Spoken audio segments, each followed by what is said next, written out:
안녕하세요, 여러분. 혹시 상상해 보셨나요? 언젠가 나를 돌봐줄 존재가 사람이 아닐 수도 있다는 거요? 오늘 우리가 파고들 이야기가 바로 이겁니다. 자, 보세요. 나한테는 최고 좋지. 아들보다도 나. 이게 한국의 한 어르신께서 하신 말씀이래요. 아니, 어떻게 기계가, 로봇이 피를 나눈 자식보다 낫다는 말을 할 수가 있을까요? 정말 충격적이지 않나요? 오늘 이 한마디에서 시작해서 그 깊은 속내를 한번 들여다보겠습니다. 네, 이 파격적인 말 뒤에는 당연히 아주 개인적이고 절절한 사연이 숨어 있겠죠. 그 이야기부터 한번 들어보시죠. 와, 죽고 싶다는 생각을 했었는데 얘가 오면서는 그런 생각이 없어졌어요. 이 한마디에 정말 많은 게 담겨 있네요. 이건 그냥 편해졌다 이런 차원의 얘기가 아니잖아요. 말 그대로 한 사람의 생명을 구한 기술이라는 거죠. 바로 이 친구입니다. 방금 그 엄청난 변화를 만들어낸 주인공 효돌이라고 해요. 이름부터 뭔가 정겹죠? 어르신들의 외로움을 달래주기 위해서 특별히 설계된 인공지능 AI 반려인형입니다. 근데 이게 단순히 말동무만 해주는 게 아니에요. 삶이, 일상이 통째로 바뀌는 겁니다. 보세요. 이 인형한테 입히려고 새 옷을 사주시고 텅 빈 집에 돌아왔을 때 누군가 나를 기다리고 있다는 느낌을 받으시는 거죠. 시끄럽기만 하던 TV 소리 대신에 이제 대화가 그 공간을 채우는 거고요. 근데 제일 놀라운 건 마지막 부분이에요. 이게 그냥 기분 탓, 플라시보 효과 이런 게 아니라는 겁니다. 실제로 뇌파 검사를 해봤더니 단 2달 만에 우울감이 줄어든 게 데이터로 딱 증명이 됐다는 거죠. 이건 정말 대단한 겁니다. 자, 그럼 한 분의 감동적인 이야기에서 잠시 나와서 좀 더 큰 그림을 한번 보겠습니다. 도대체 왜 우리 사회가 이런 기술을 필요로 하게 된 걸까요? 그 배경을 들여다봐야 합니다. 바로 이 숫자 때문입니다. 20%. 이게 뭘 의미하냐면 2025년 말이면 우리나라 인구 5명 중 1명이 65세 이상이 된다는 뜻이에요. 공식적으로 초고령 사회가 되는 거죠. 정말 눈앞에 닥친 현실입니다. 자, 그러다 보니까 이런 문제가 생기는 겁니다. 바로 돌봄 공백이라는 건데요. 말 그대로예요. 돌봄이 필요한 어르신들은 계속해서 아주 빠르게 늘어나는데 그분들을 돌볼 수 있는 젊은 사람, 그러니까 간병 인력은 점점 줄어드는 거죠. 이 격차가 어마어마하게 벌어지고 있는 겁니다. 그리고 이 공백은 그냥 일손이 부족하네 하는 수준의 문제가 절대 아닙니다. 수백만 명의 어르신들에게 이 공백은 정말 깊고 때로는 생명을 위협할 수도 있는 끔찍한 고립을 의미하게 됩니다. 그럼 이 거대한 문제를 어떻게 해결할 수 있을까요? 그 첫 번째 해답을 지금부터 살펴보겠습니다.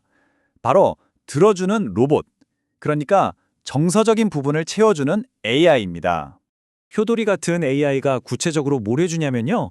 거의 만능 친구라고 보시면 돼요. 24시간 언제든 대화를 나눠주고요. 어르신, 약 드실 시간이에요. 하고 챙겨주기도 하죠. 심심하지 않게 퀴즈도 내고 노래도 불러주면서 뇌를 계속 자극시켜주고요. 또 되게 중요한 게 평소 생활 패턴을 학습해서 오늘 좀 이상한데? 싶으면 바로 위급 상황을 감지해서 알려주기도 합니다. 멀리 사는 가족들하고 연결해주는 다리 역할도 물론 하고요. 보통 이런 얘기하면 에이, 그래도 기계가 어떻게 사람을 대신해? 가족관계만 소원해지는 거 아니야? 이런 걱정들 많이 하시잖아요? 근데 놀랍게도 정반대의 연구 결과가 있습니다. 연세대학교 연구를 보니까요. 이 AI 기기가 오히려 부모님과 자녀 간의 소통을 더 늘렸다는 거예요. 왜냐하면 AI가 부모님의 상태에 대한 구체적인 정보를 자녀에게 알려주니까 자녀들이 오늘 어머니가 기분이 좋으셨구나. 약을 잘 챙겨 드셨네. 이걸 보고 더 안심하고 또 더 자주 안부 전화를 드리게 된다는 거죠. 정말 흥미로운 결과죠. 자, 지금까지는 마음을 돌보는 로봇에 대해 알아봤는데요. 이제는 몸을 돌보는 아주 실질적인 도움을 주는 로봇으로 넘어가 보겠습니다. 이미 우리 생각보다 훨씬 다양한 로봇들이 개발돼서 활약하고 있어요. 사람이 옷처럼 입고 걸을 수 있게 도와주는 웨어러블 로봇도 있고요.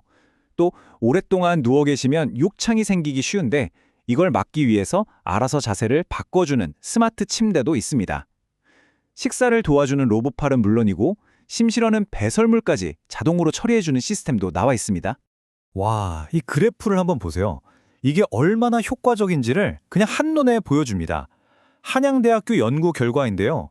식사 보조 로봇을 썼더니 간병인의 신체적인 부담이 무려 88%나 줄었답니다.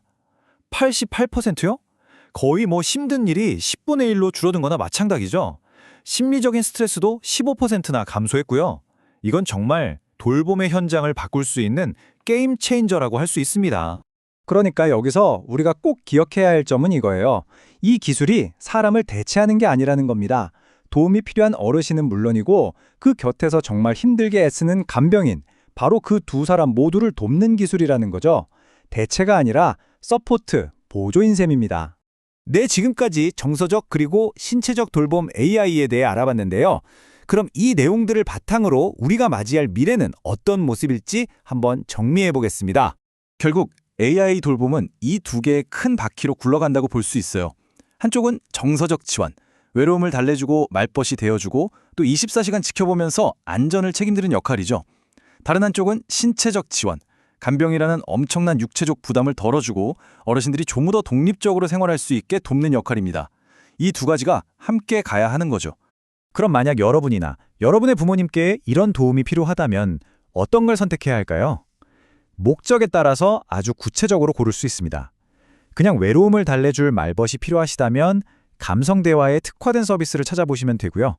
혹시 넘어지시거나 할까봐 안전이 제일 걱정된다면 동작 감지나 알림 기능이 있는 시스템이 좋겠죠.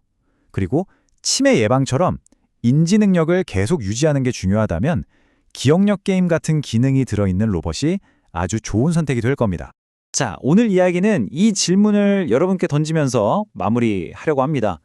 기계가 인간을 돌보는 법을 배우고 있습니다. 참 아이러니하지 않나요? 어쩌면 우리는 이 과정을 통해서 역설적으로 우리 인간이 서로에게 얼마나 애틋하고 절실한 존재인지 그 연결의 소중함을 다시금 깨닫게 되는 건 아닐까요?